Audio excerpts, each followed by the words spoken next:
Hello, everyone, and welcome to another episode of the Crossroads podcast. My name is Bogdan Pavel, and I'm the host of the podcast. And it's really a pleasure to have today with me, Enida. Hi, Eni, how are you? I'm good. How are you? Nice to see you. Nice to see you too. I'm also good, thank you. And it's really a pleasure to see you again. It's been quite a few years since we last saw each other in person, so really a great opportunity. And also very much looking forward to hearing your crossroad. But perhaps before you could say a few words about yourself. Yes, so my name's Enida. Um, I've been living in New York for 14 years, and this has been my life basically living here for 14 years. And obviously, I know you, Bogdan, from school. Um, and yeah, I work as a software engineer for BitSite, but I wasn't always a software engineer. I did waitressing for 7 years, and before that, I went to architectural school. And I thought I was going to be an architect, but that didn't happen. Yeah. But I'm So very happy where I am right now, to be honest. Very happy.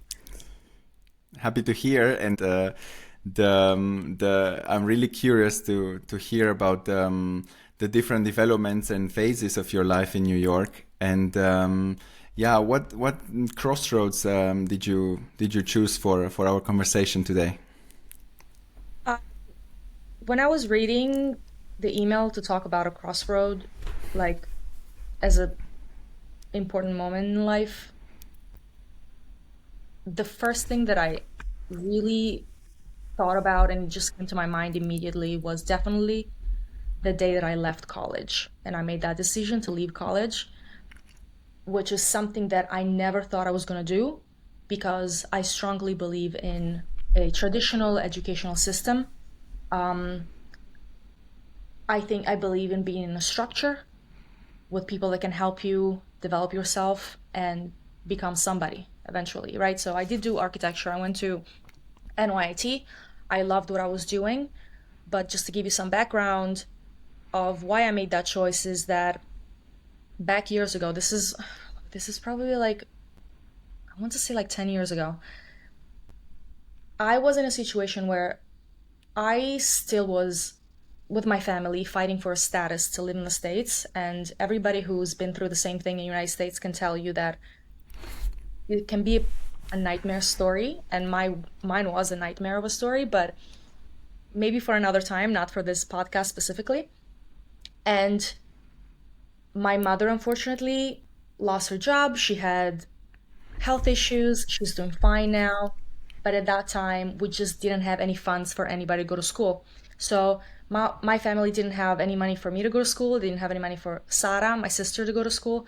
So I had to sit down for a second and see this road that I'm walking, this street that I'm walking is not happening for me, unfortunately. So I did make that decision. I remember that day like it was yesterday because Juventus was in town and all my friends went to see at the stadium. I didn't. I was extremely kind of like angry at the situation. And I just went home. I sat my parents down like I was the parent and I told them, this is happening. I'm just going to be working and I'm not going to school. And my parents were like, oh my God, the end of the world is near. It's happening. What's Yeah. going on? She's crazy. So that did happen, and me leaving school was a very difficult moment because it's one thing to leave school because you're pursuing something else. I wasn't pursuing anything. I wasn't pursuing anything. I didn't have any clear plan of what was going to happen, you know? And I started a new life where I was a waitress for 7 years, and I'm kind of grateful to those 7 years because I learned a lot, to be honest with you. So it wasn't bad, but it wasn't something that I wanted to do. And when you have no plan for the future and you have no set goals, you just you can really end up becoming a new person. That it's not the person that you wanted to be to begin with. Because I'll give you some more practical example. Back in the day when I didn't have a set status, things fix themselves, is fine. But I had to work in certain environments where people, when they know you're desperate, they really take advantage of you, in the sense of they don't treat you very well, or they try to take advantage of the fact that you're not a dramatic person or creating problems. I've worked with many people that give management a lot of problems, and management would just pick me to do everything for them because I wouldn't be a problematic person. But what that means is that, sure, that can be a positive thing, but what happens is that in order for you to live and like survive certain environments, you have to change yourself and become one of those people. And I did change myself, and in a way, and became a person that I wasn't really proud of, to be honest, but sometimes you have to become tougher, you know? And I did. And people will always say, don't worry, things will fix themselves. But the truth is, and this is a side note, that that's not true. Things don't fix themselves. And growing up in New York, I met many people and things didn't work out for them, you know? And they got older, and that just becomes who you are now. And it's very easy to get comfortable in a place when you kind of like give up on your dreams or give up on who you are as a person. That can happen to everybody, when you have no other options, you just try to make the best of what you have. Now, making the best of what I have is one thing that people that I've met in New York, among many of the crossroads that I had, that's something that people will tell me. And I try to live by, in a sense that, yes, I cannot go back to school, I have no future, but what can I learn here while I work in restaurants?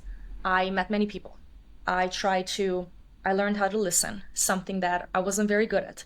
I learned how to talk to people coming from different backgrounds and learning from their story and their lives. And guess what?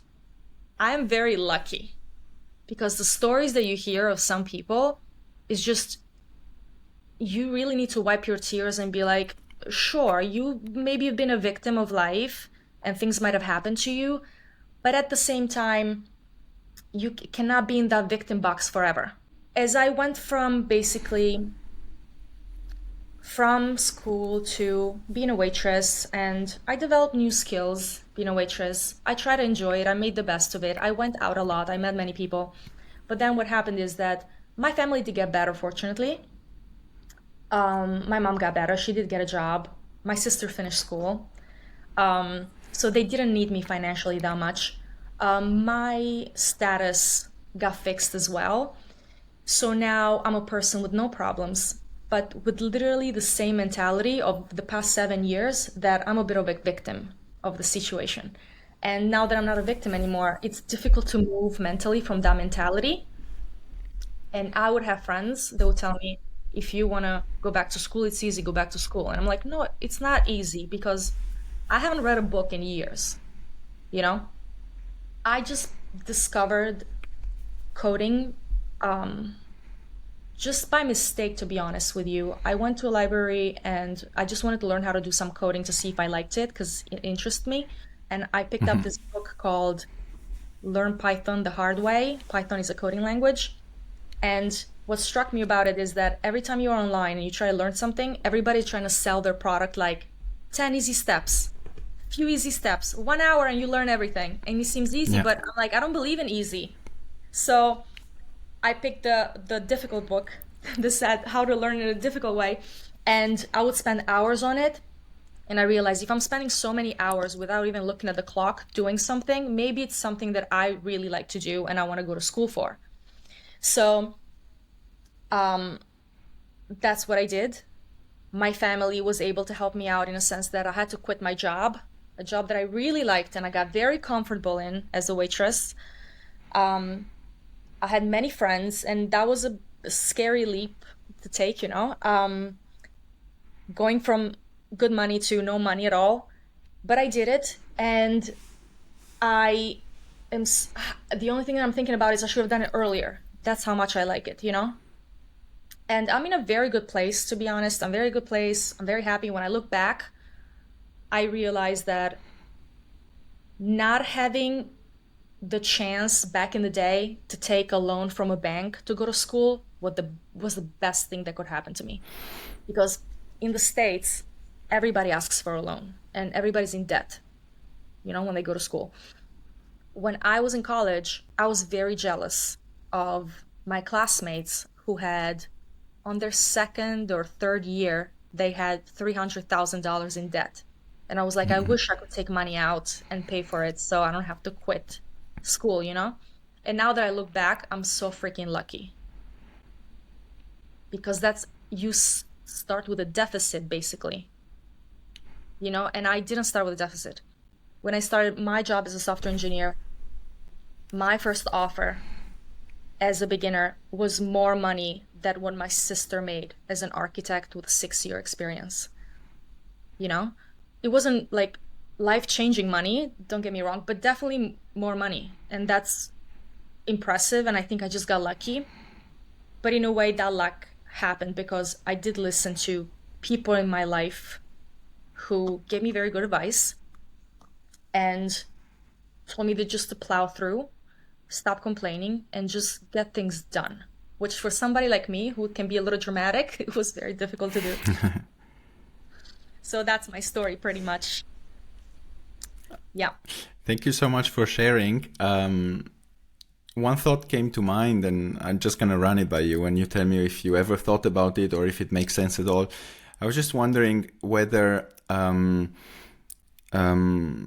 your decision to start learning coding and to dedicate yourself to this new career was perhaps somehow when you decided to start finally take care of yourself, like after taking care for 7 years or so of your family, as you said, supporting maybe financially or just worrying about everyone being okay. This was maybe somehow a shift also, maybe more mentally within yourself, in which you're like, okay, everyone is fine. I can finally start taking care of myself. And of course, maybe it was not clear that it would be coding, but you just open up somehow a part of your brain, and then you allowed yourself to attract whatever might be interesting for you for once. You're making a very good point because that did happen. But keep in mind that, how do I explain this? Even making decisions like that, you have to build a structure around you that allows you to make a decision like that. So sometimes even just to do one small thing as just going back to school, you have to do 10,000 before that. And for me, I was working as a waitress at Tao, which is a very popular venue in New York. And I was making very good money. As a waitress, I mean, how much money would you expect? I was making more than that. So I was happy about that. And I was like, this is an opportunity for me to put money on the side and then decide what to do, because going back to architecture was not an option. At that point, I'm a completely changed person.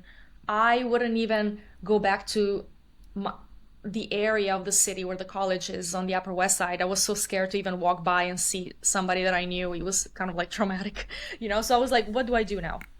So what I did is, I need to put money on the side. I moved out. I was living with my parents. I moved out. Was I living with my parents back then? Yeah. I moved out, and what I did was I found my own place, and I was like, okay, I need to start life from zero now. What do I do? And of course, my parents panicked. They were like, you don't even have a college degree. What are you going to do? This is insanity. I did have friends that I mentioned, like the coding part, and some people are a little confused because they don't know what that is as a job. Like, especially back in the day, nobody knew anything about it, And the few friends that I had in tech, especially one friend that I have in tech, he just made it seem so easy. Like, just do it, just learn it. It's not a big deal, And I tried and failed to learn it a few times, but then finally I was like, this is an opportunity. Like you said, actually, like you just mentioned right now, this can actually be something that I'm good at, and I know everything around me maybe not understand the technology of it, and maybe they don't like it, and maybe they don't trust it. I don't blame my parents for not trusting it, to be honest. But it was one of the few times that I actually listened to my gut instead of just following the rules, and it worked out better, And I'm glad I did it. And I think I want to live by that again going forward. Like your gut is telling you something's wrong here, or there's an opportunity here, and I should listen to it instead of just following the rules, you know?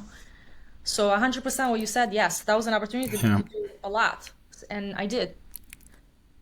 And it's nice to see that I think in every episode so far, this hint to following the gut is coming up. So I think it's really definitely something that, at least for our generation, is rather important, if not for everyone, to just be sort of attuned to our own gut and follow it as much as possible, or at least listen to it.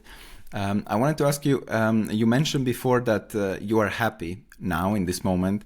I would be curious to see if you ever thought about it, what your definition of happiness would be, or how would you further elaborate on being happy? What's the feeling? Obviously, there's like a moment of happiness that just lasts few minutes, but I'm guessing the type of happy you were mentioning is overall, as in your everyday life, right? Of happiness. Exactly. Okay. I want to say that I'm happy knowing that I have really good people in my life. And even that took some time, because even there you have to make choices of what kind of people you want in your life. And sometimes things just happen and you're just surrounded by people that maybe they're not very good for you. And it's important to cut those ties and look forward and be like, I can't help this person. They don't want to help themselves. You need to take care of yourself, Yeah. Anita, you know?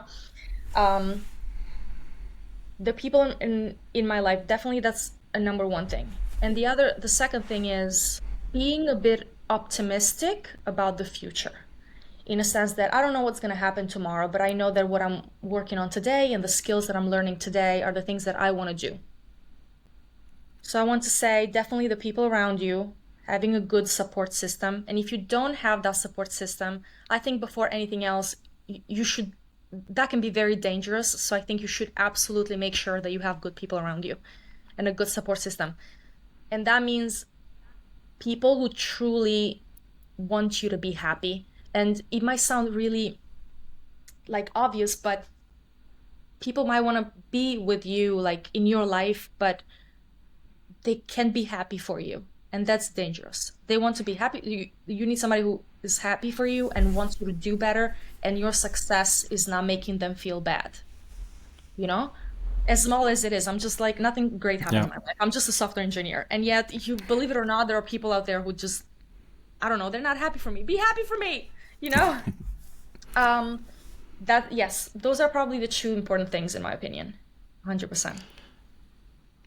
Thank you very much. I was also, I would like to ask what your opinion is about being able to be optimistic about the future, which you just mentioned. Is this something that you would say comes natural to you? And if so, yeah, maybe to just describe how this feels, or how do you think about it?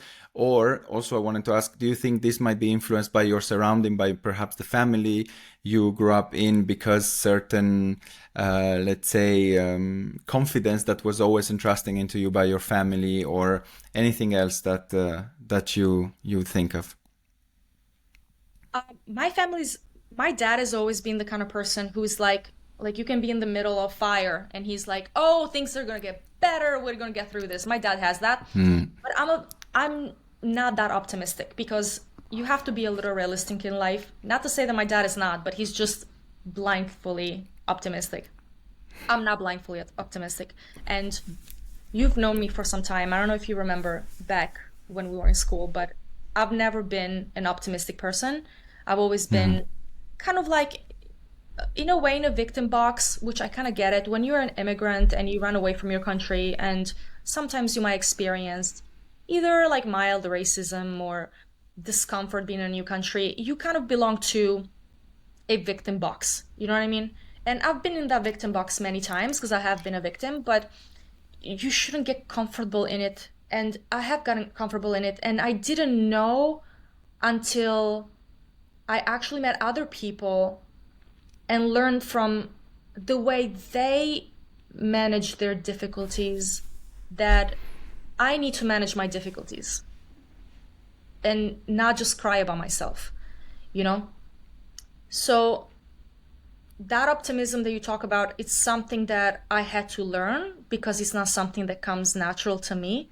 And the way you learn it is sometimes you need to stop looking inward and you have to also look outward and to the world that you have around you and how people battle things in their lives, and whether they're lucky or not in their lives, they know something that you don't know, and optimism is one of them. Or like just going forward, just things are not working out, okay, just keep going forward. The only way out of a bad situation is the way through.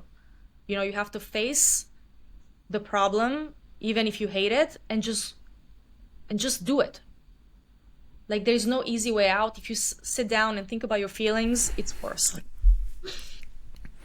So yeah, I learned to be Um, I, optimistic. it's something that one can learn, as it seems, and I'm very happy to hear this from you because I think it's very much aligned with something that I'm very passionate about as well, which is growth mindset, which is like always having the mindset that we are not a fixed entity per se, with a fixed personality and a fixed set of skills, but we can always improve ourselves as much as and only as far as we believe in ourselves. So we can definitely learn different things such as optimism.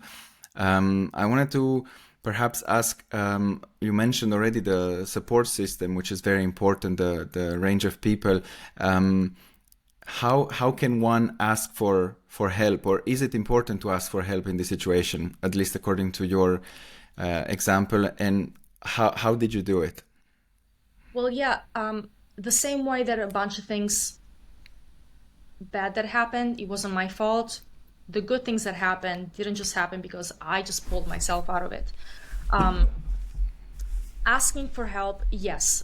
Um, I think that if you're in a bad situation, the last thing you want to do is just to close yourself in, because if you close yourself in, nobody will know what's happening to you. And, I think that's an easy thing to do because it's a little shameful to be in bad situations. It's shameful to not achieving your dreams or just to live a normal life. At the end of the day, people just want to live a respectable life, you know? And when you're not in it and there is no possibility for it, it's easy to just close yourself, be by yourself. You don't want the world to know anything about it.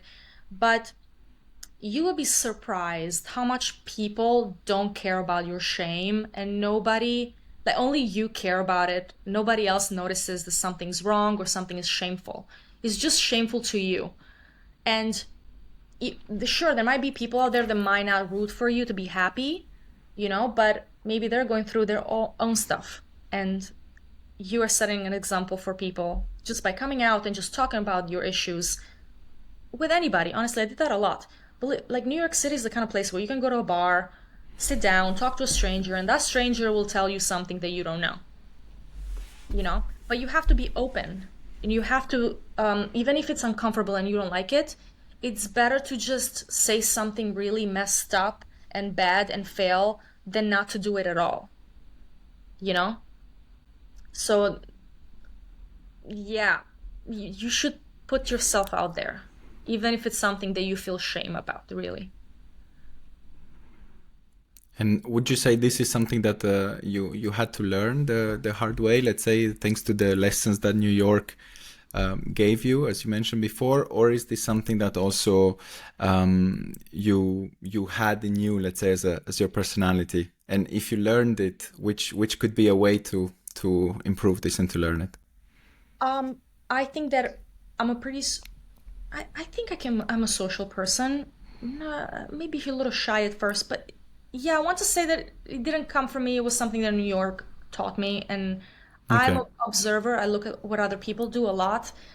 And that's a way of learning, just observing the world around you. And that's what happened to me. Honestly, I think there is no way to get out and do it. Just get out and do it, even if it doesn't feel comfortable. That doesn't matter. If you're a person who needs some kind of help, I'm not saying go scream on the street that you need help, but that help could be what kind of, first of all, you have to know what kind of help do you need. You need advice? Do you need guidance? Or something more practical, like I need to get this job here? Because depending on what you need in that moment, you have to act differently. Yeah, and I don't know if you can relate to this or other people can relate to this, but I think the only blocker a lot of times is just closing yourself in and not talking or accepting help, because you're like, oh, this is not going to work. It doesn't matter that it doesn't work. Just if somebody's helping you or doing something, just take it, you know? Thank you so much, Eni. I wanted to ask you as a final question from my side, from this crossroads, which, if you would agree, I think the whole New York experience, so it has been going on for around 14 years, as you said now.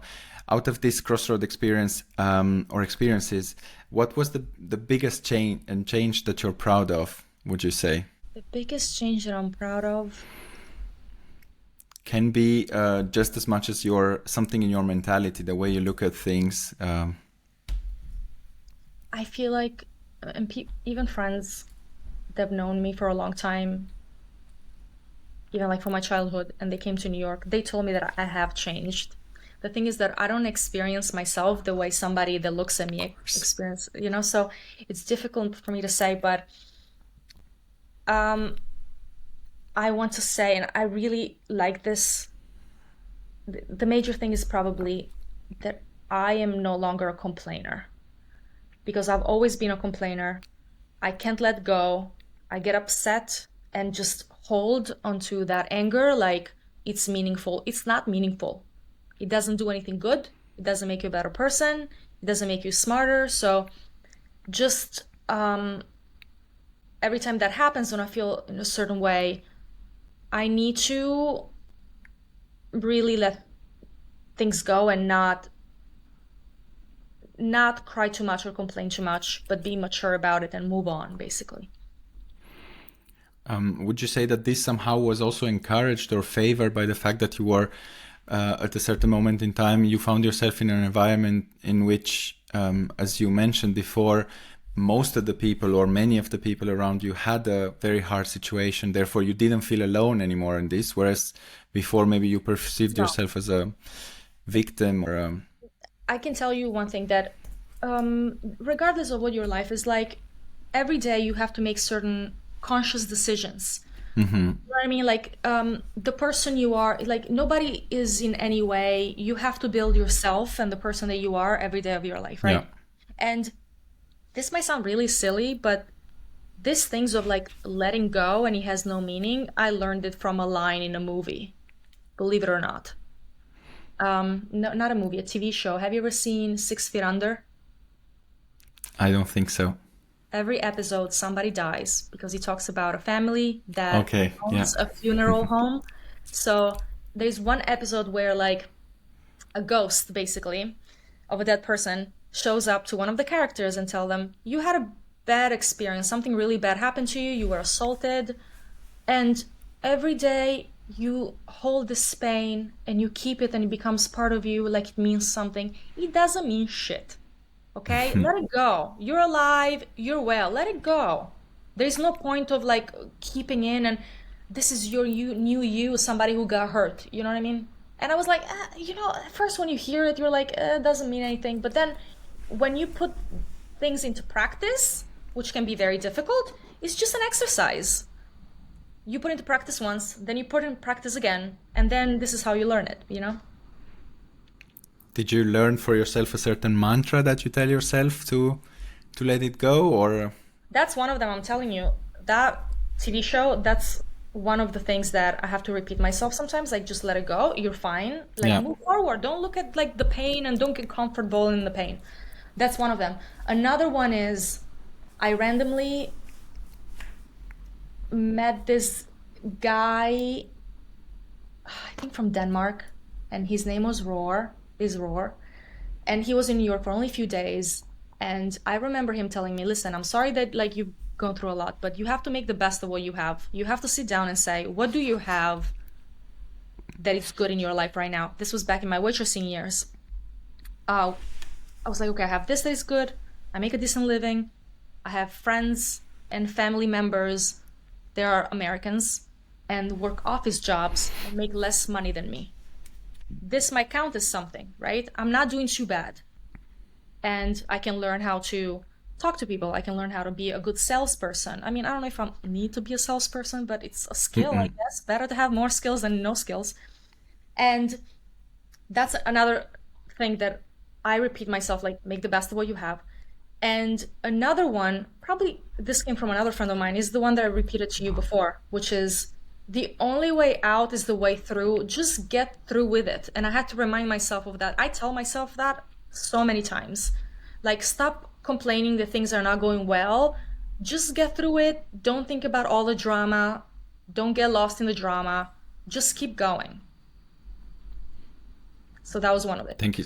Thank you so much. I think this is a really great advice, and I'm happy to see you so strong and motivated on the other side of your crossroad. Thank you, Annie, and thank you everyone for tuning in on this episode.